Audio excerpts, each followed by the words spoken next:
Well, joining us now is Behnam Ben Taleblu. He is a senior fellow at the Foundation for Defense of Democracies. All right, Behnam, what do you make of the timing? What would Iran, or why would Iran escalate now? And why publicize it so loudly? Well, it's great to be back with you, Natasha. Listen, I think this is back to the future here. If you remember 2015, 2016, 2017, there were so many of these unprofessional, unsafe harassment incidents reported by the U.S. Navy in the Persian Gulf, in and around the Strait of Hormuz, and in and around the Gulf of Oman that you just mentioned, often with fast boats, then with drones, and then occasionally with helicopters. So this is back to the future. The Islamic Republic is looking to still flex its muscles, particularly post-12-day war, which has rendered it weakened, wounded, but it is still lethal. So it's trying to generate a status boon despite being weakened, and it's trying to do it in response to what seems like, to me, a rather routine U.S. Navy mission in the region. This encounter be connected to Iran's broader messaging around its nuclear program and its claim that it's ready for war with Israel?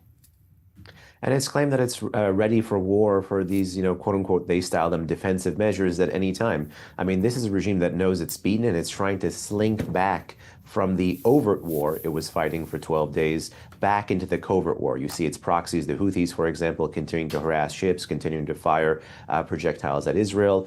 You still see tough talk by Iran's leaders. You see weapons proliferation to the Houthis, fortunately being recently intercepted. And now you're seeing this in the Persian Gulf and in the Strait of Hormuz and in the Gulf of Oman. And you're also seeing a massive domestic crackdown at home. So everything that was a problem before is still slated to be a problem after. Now, Israeli Strategic Affairs Minister Ron Dermer is in Europe ahead of Iran nuclear talks. What role is Israel trying to play in shaping the negotiations, in your opinion? And, how could that back-channel diplomacy end up shifting the outcome?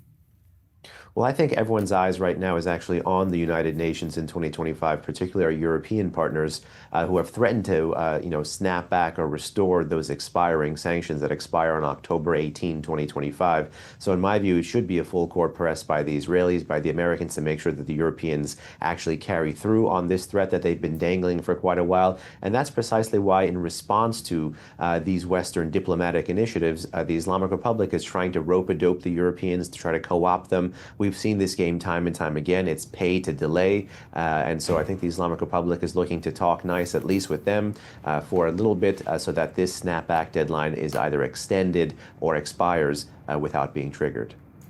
Now, just going back to the Gulf of Oman particularly, do you think it's at risk of becoming a flashpoint again, especially with U.S. forces active in the region and tensions running high?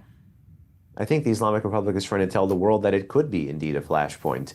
But when you look at all of Iran's options here, it's been telegraphing this publicly with its rhetoric, with its proxies, with its military activity, that it is prepared, or at least interested, in continuing the conflict. Now, this has nothing to do with its poor conflict performance, but rather, you could say, with its desire to continue to raise the danger or the cost or the image of war in the mind of its adversaries. So it's trying to say that there is no limited war option against the Islamic Republic, even though clearly the U.S. and the Israelis showed for 12 days that there was at least a limited war option.